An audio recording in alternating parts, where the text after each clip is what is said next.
Hello everyone आपनालोक सकलोके मोर अन्य एटा भिडिओले स्वागतम जनाइछु। আজি মই इडलिर एटा रेसिपि লৈ আহিছো। तार कारणे মই एक बाटी सुजी लैछु আৰু एक बाटी दৈ লৈ লৈछु। सुजी আৰু দৈৰ পৰিमाণটো সমান হ'ব লাগে। তাতে অলপমান নিমখ দি দিছো সোৱাদ অনুযায়ী। এতিয়া এই গুটেখিনি ভালদৰে মিক্স কৰি ল'ব লাগিব। যেহেতু অলপমান ডাঠ হোৱা নিচিনা লাগিছে সেই কাৰণে মই অলপমান পানী এড কৰিছো যাতে অলপমান পনিয়া হৈ যায়। যেহেতু সুজিখিনি এনেও অলপ সময়ৰ পাছত ফুলি যায় আৰু এইখিনি প্ৰায় 10 মিনিট মানৰ কাৰণে ঢাকি ৰাখিব লাগিব।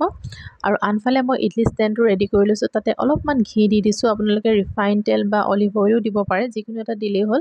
এতিয়া এইখিনি ভালদৰে মোহাৰি থব লাগিব তাতে যাতে ইডলিখিনি হিজাৰ পাছত উলিয়াওতে একো অসুবিধা নহয়। আৰু এয়া চাওকচোন ইডলিখিনি 10 মিনিটৰ পাছত বেটাৰখিনি এনেদৰে ডাঠ হৈ আহিলে আৰু অলপমান পানী দি দিছো। তাতে অলপমান এতিয়া ইনো দি দিছো, 1 পেকেট ইনো দিছো মই। আৰু তাতে অলপমান ইনোখিনি ওপৰত পানীখিনি দি দিছো যাতে ইনোখিনি এক্টিভেট হৈ যায়। আৰু এতিয়া এইখিনি সব ৰেডি কৰি ৰখা বেটাৰখিনি এনেদৰে ইডলি ষ্টেণ্ডটোত এনেদৰে অলপকৈ দি গৈছো। আৰু মই অলপমান ৰাখিছিলো যাতে মিঠাকৈ বনাম বুলি। তাতে অলপমান গুড় পাউডাৰ দি দিছো, আপোনালোকে চেনিও দিব পাৰে। এতিয়া এইখিনি ভালদৰে মিক্স কৰি লৈ ইডলি ষ্টেণ্ডটোত এনেদৰে দি দিছো। আৰু এতিয়া আনফালে মই কেৰাহী এখনত পানী অলপমান বইল কৰি ৰাখিছিলো আৰু সেইখিনি উতল আহি আছে। আৰু এতিয়া ইডলি ষ্টেণ্ডটো তাতে দি দিছো। প্ৰায় 15 মিনিটৰ পাছত এয়া সব ইডলিখিনি আমাৰ হৈ গৈছে। ইডলি সিজি গ'ল আৰু এতিয়া ইডলিখিনি উলিয়াই ল'ব লাগিব। এইখিনি হৈছে মিঠা ইডলি, সেই কাৰণে গুড়টো এনেদৰে অলপ ৰঙা ৰঙা হৈ আছে। আৰু এতিয়া আনফালে এইখিনি নিমখীয়া ইডলিখিনি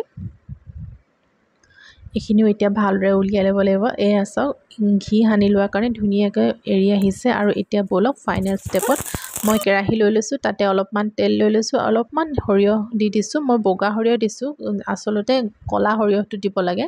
তাতে অলপমান নৰসিংহ পাত দি দিছো। আপোনালোকে ইচ্ছা কৰিলে জলকীয়াও দি দিব পাৰে, কেঁচা জলকীয়া ফালে ফালে দি দিব। আৰু এতিয়া যোনখিনি নিমখীয়া ইডলি আছিলে সেইখিনি তাতে দি অলপমান তৰকা মাৰি ললো। আৰু এয়া সব ফাইনেল লুকটো আমাৰ ইডলি ৰেডি হৈ গ'ল। তৰকা ইডলি খাবলৈ কিন্তু বিৰাট সোৱাদ হয়। আপোনালোকে ঘৰত বনাব আৰু খাব।